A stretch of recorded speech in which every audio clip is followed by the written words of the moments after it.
Welcome back everyone, this is Surf.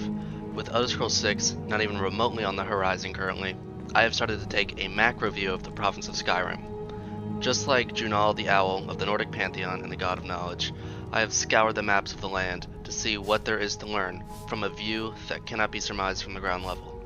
Today, we will be looking at all primary ancient Nordic ruins that are to be found all around the province of Skyrim from a bird's eye view. As a scholar of Julianos myself, after it came to my attention that no one had delved into this topic before, I felt obligated to display my findings to the public. The topic of the investigation is this: what can be learned from the architecture of the ancient Nords from Ysgramor to Wolfarth?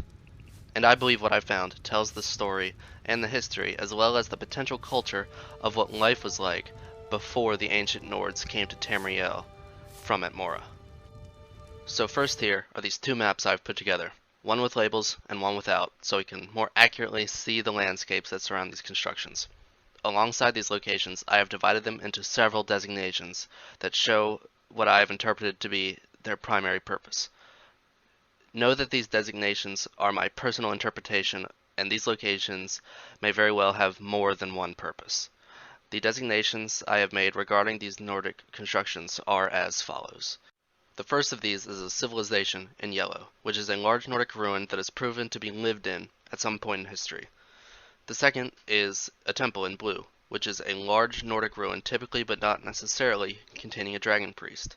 The third is fort in green, which is a large Nordic ruin that does not possess skeleton or Draugr. Fourth is large tomb, a large burial structure that contains skeleton or Draugr, basically a tomb that's much bigger. Next one is a tomb, your standard Draugr and skeleton combo burial chamber. The next one is an outpost in orange, which is an ancient Nordic watchtower. We've seen those around.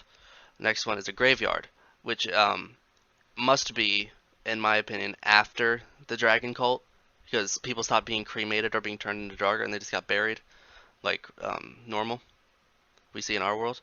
The next one is a standing stone, which is in light blue, and we all know what those are. I decided to count those even though they weren't Nordic constructions, just for pattern's sake, just to see if they were clustered around them or not. The next one is a monument, which is a standalone structure with no clear purpose, and there are a couple of these around. And the last one is a religious site in pink, which is ancient Nordic objects situated typically outside to suggest religious or ritual activity. All of these designations below will be listed in the description.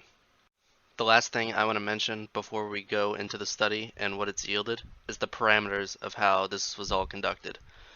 This is the time frame that I looked at for our purposes today, beginning with the founding of Xarthal and the first migrants of Atmorans, excluding the Needs, all the way up to the death of King Wolfarth in the year 533 of the First Era, who is said to be the last High King of Skyrim to be born in Atmora. So now with all the methodology out of the way, we can return to the map and begin to see the patterns that exist from the ancient Nordic culture that is slowly developing after the swift and crushing crusades of the Companions and the dragon cult that was following behind. For those looking at the map, I want to make clear that any symbol with an X on it is a location of a dragon priest. So the first thing that occurred to me after finishing the map is the obvious outward sprawl from Hazark Head and Xarthal, finally establishing a wall of cities just within the tundras of Skyrim's snowy north, looking down into the grasslands of Whiterun and the hot springs of Eastmarch. These centers of population are Brumjanor, which is Labyrinthian, Valenrud, Corvinjund, and Windhelm. These snowlands of the north also have the biggest concentration of large tomb ruins in the entire province, these being the Highgate ruins, Frostmere Crypt, Ironbind Barrow, Ysgramor's Tomb, and Snowvale Sanctum. Secondly, I want to cover the architecture of all constructions that we can see in Skyrim, this being not only the heavy inclusion of the animal characters of the Nordic pantheon, but the ancient Nordic consistency of building their stuff almost completely underground or in mountainsides. I believe this gives us a window into what life must have been like on Atmora. I do not believe that it is a controversial statement to say that Atmora has always been cold to the point where that it necessitates the building of structures outside the influence of the outside elements. I mean, consider Xarthal, the first civilization established by the Atmoran settlers. the Snow Elves slaughtered them, allegedly looking for the Eye of Magnus. That large tomb structure was already there in existence, built by the Etmorans. Point being that the earliest Nords that came to Tamriel came there already knowing how to dig these impressive underground multi-purpose structures. That is a trend we can see throughout every hold in Skyrim. The second pattern that I saw is the density of Nordic constructions within the Reach.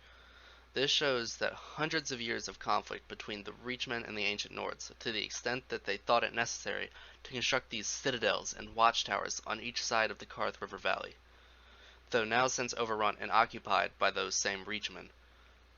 Places within the Reach, such as Deepwood Vale, Hagrock Redoubt, Lost Valley Redoubt, Regenwald, and Karthspire, these are massive places that can only be compared to by Labyrinthian, known as Brumjanar, and Skuldafn, where we find the portal to Sovngarde. This seems to have been an effort of almost unimaginable proportions in order to subjugate a people who will never allow themselves to be tamed. The third pattern I'd like to put forward is a peculiar trend that has taken place solely within the south of Skyrim in the Falkreath Hold. This is a tendency for the Nords in the modern Falkreath Hold to dig passes through the mountain ranges. This can be seen at north and south Brittleshin Pass, north and south Shriekwind Bastion, and north and south Skybound Watch. Now the intentions behind these constructions could only be speculated upon, but here's my thought. My thought is the conflict between the Reachmen / the Snow Elves would be an absolute slog, knowing the intentions of the conquering Nords.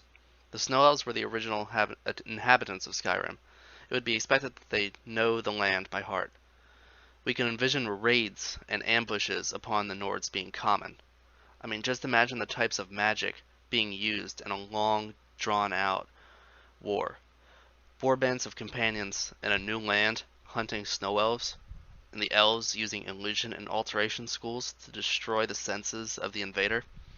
It would make tactical sense to tunnel through the mountain ranges, bypassing the strategic defensive strong points of the Elves and Reachmen in order to accelerate and win the war. As we are nearing the end of this investigation, it is clear that the ancient Nordic ruins clearly depict the history and migratory patterns of the invading Etmorans as they founded themselves on their new continent. At the end of the Dragon War, one of the last strongholds was the Temple of Forelhost, when Ragat and his followers committed suicide as their enemies were closing in.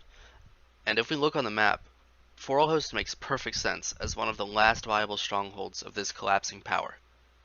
The Rift is very isolated in terms of ancient Nordic presence. Of all the 9 holds in Skyrim, the Rift has the least amount of ancient Nordic presence, and is geographically isolated from the rest of Tamriel as a whole. Ysgramor's Teeth to the north, the Valathi Mountains to the east, the Geralt Mountains to the south, and the Throat of the World and its peaks to the west. The Rift is one of the largest isolated places in the entirety of Nirn, it seems. Do you remember your first time in a playthrough when you have to go to Ivarstead to climb up to the Throat of the World? It takes a good while as the player character to get even a foothold in the Rift to fast travel to. But I want to know what you guys think about all this. If I left anything out or got something wrong, I'd very much like to know about it. Any and all interaction is very much appreciated. The next Elder Scrolls video will be on the pirates of Tamriel, the pirates of the present and the past. But with that being said, please like and subscribe, and we shall see each other again in the next video.